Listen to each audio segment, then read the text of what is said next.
Anger कभी दिखाया नहीं, उन्होंने दिखाया एंगर जहाँ जरूरत थी, तो बट लेकिन उन्होंने वो एंगर को अपनी लाइफ पे हावी नहीं होने दिया। उन्होंने ये नहीं कहा कि बस अब मैं ये एंग्री यंग मैन बन के ही रहूंगा। He dealt with everything suitably. जहाँ एंगर की जरूरत थी वहां उन्होंने एंगर दिखाया, जहाँ प्यार की जरूरत थी, डिप्लोमेसी की जरूरत थी। I think he was one of the best diplomats of his time. You know, जो उन्होंने पीस ट्रीटी के भी, कौरवों से भी उन्होंने पीस ट्रीटी की बात की, वो खुद गए बात करने के लिए कि महाभारत की वॉर टल जाए। इनफैक्ट जब दुर्योधन और अर्जुन दोनों आए उनसे द्वारका में हेल्प मांगने, He didn't refuse दुर्योधन को उन्होंने पूरी नारायणी सेना दी, जिसके कारण कौरवों की सेना बहुत ज्यादा बढ़ गई। You know, it overpowered पांडवों की सेना। And he said okay, you know, because he was ready to help and he was I think he knew what to do in what situation, उनको कहाँ पे कैसे बिहेव करना है। बिल्कुल, I think मतलब एक ऐसी सिचुएशन जहाँ पे द्रौपदी के हस्बैंड्स भी कुछ नहीं कर पा रहे थे और they weren't clear how to handle the situation, और क्योंकि उनके सारे बड़े गुरुजन वहां पे थे और द्रौपदी ने आके सभा में आके सवाल किया वो सब गुरुजनों से कि ये मतलब कौन सी नीति के हिसाब से ये सही है जो हुआ है।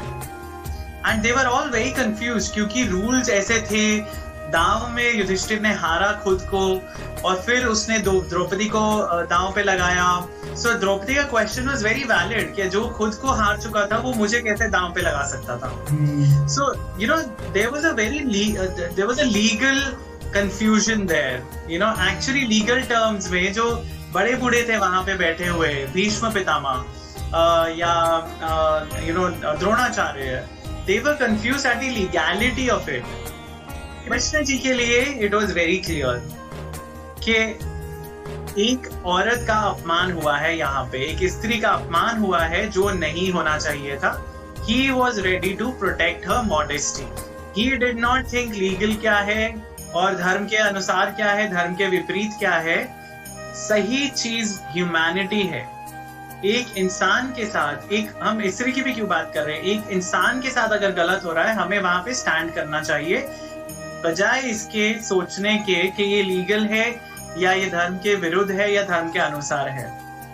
तो वो एक चीज जो उन्होंने दिखाई वहां पे कि आपका पूरा आर्ग्यूमेंट किसी काम का नहीं है। अगर आप किसी की इज्जत, किसी की जिंदगी नहीं बचा सकते हो तो वो आपका आर्ग्यूमेंट या आपके लॉज या आपके rules, they are a waste. तो कृष्ण जी ने अपनी पूरी लाइफ में यही दिखाया कि रूल्स जो हैं वो जब तक रेलेवेंट है तब तक फॉलो करने चाहिए।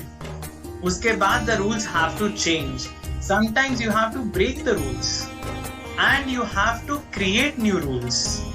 सो सिर्फ फेमिनिज्म की बात नहीं करें, सिर्फ वील टॉक अबाउट ह्यूमैनिज्म कि इंसान के लिए क्या ज्यादा सही है, बजाय इसके कि हमारी लॉ बुक्स क्या कहती हैं, हमारी रिलीजियस बुक्स क्या कहती हैं, हमारी इंसानियत क्या कहती है, वो ज्यादा इम्पोर्टेंट है। वेल बिजनेस के लिए तो मैंने कभी ऐसे एनालाइज नहीं किया, पर उनकी जो qualities I think decision making की थी वो तो डेफिनेटली हर किसी प्रोफेशनल के काम आएंगी। यू नो, चाहे आप जॉब में हो, चाहे आपका खुद का काम है, चाहे आप बिजनेस में हो या एग्रीकल्चर में हो या कहीं पे भी हो, आई थिंक जो उनकी क्वालिटीज डिसीजन मेकिंग की है, कहाँ पे सही टाइम क्या है वो चीज करने का। सो कभी कभी जैसे अब जरासंध जब अटैक कर रहा था, उन्होंने इतनी बार लड़ाई लड़ी, जरासंध को हराया, लेकिन finally he decided that you know इसमें रिसोर्सेज खत्म हो रहे हैं हमारे। एवरी टाइम ही अटैक्स, एवरी टाइम हमें उसे काउंटर करना पड़ता है, हमारे रिसोर्सेज डिप्लीट होते जा रहे हैं। यू नो, लड़ाई लड़ना is not an easy thing. तो आपके पूरे शहर के, पूरे किंगडम के रिसोर्सेज सब इकट्ठे करके आपको ग्रेन्स भी स्टोर करनी पड़ेंगी, सेना को खिलाना पड़ेगा, सेना के लिए वेपन्स बनाने पड़ेंगे नए नए, और वो सब चीजों में बहुत रिसोर्सेज वेस्ट हो रहे हैं। That is the only reason he moved the kingdom to Dwarka. उन्होंने सिर्फ सोच के कि हमारे जो ये तो एक नेवर एंडिंग मेनेस बन गया है जरासंध का, तो जब तक जरासंध को न्यूट्रलाइज नहीं करते हम अपने रिसोर्सेज क्यों खत्म करें, इससे अच्छा हम अपने रिसोर्सेज यूटिलाइज करेंगे एक नई जगह बनाने के लिए। आई think that's a very valuable lesson for business also. काफी बार हम लोग ऐसे सिचुएशंस में फंस जाते हैं कि जहां हमने पैसा डाला है और वहां नुकसान ही होता जा रहा है, और फिर हमें लगता है कि नहीं अब इसमें इतना पैसा डाल दिया है तो इसको कैसे छोड़ूं।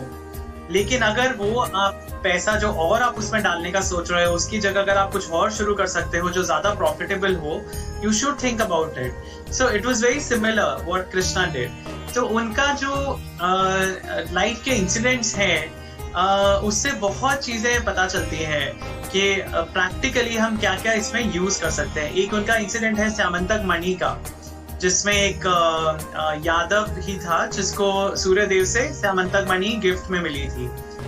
तो स्यामंतक मणि ऐसी थी, it is like the philosopher's stone जो वेस्टर्न मेथोलॉजी में बोलते हैं कि it could turn everything into gold.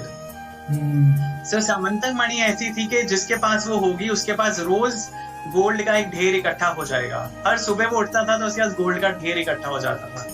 और स्यामंतक मणि के लिए काफी वो हुआ, स्ट्रगल हुआ कि वो किसके पास जानी चाहिए। और भगवान कृष्ण के ऊपर बीच में ये इल्जाम भी लगाया गया कि उन्होंने वो चुराई है, क्योंकि जो जिसके पास वो स्यामंतक मणि थी वो शिकार के लिए गया था जंगल में और वहां उसको शेर ने मार दिया था। और वो मणि शेर को अच्छी लगी, चमकती हुई चीज, तो वो अपने डेन में ले गया था, जिससे वो जाम्बवंत ने ले ली। जाम्बवंत जो रामायण के टाइम से थे, he's one of the longest living characters of our scriptures। तो जाम्बवंत ने वो उस शेर को मार के वो स्यामंतक मणि अपने पास रख ली थी। और फिर कृष्ण जी को जाम्बवंत से जाके लड़ना पड़ा था वो स्यामंतक मणि लाने के लिए, वापस अपना नाम क्लियर करने के लिए कि मैंने ये नहीं चुराई है। और उन्होंने वापस लाके उस जिसकी वो मणि थी उसकी फैमिली को ही उन्होंने दी।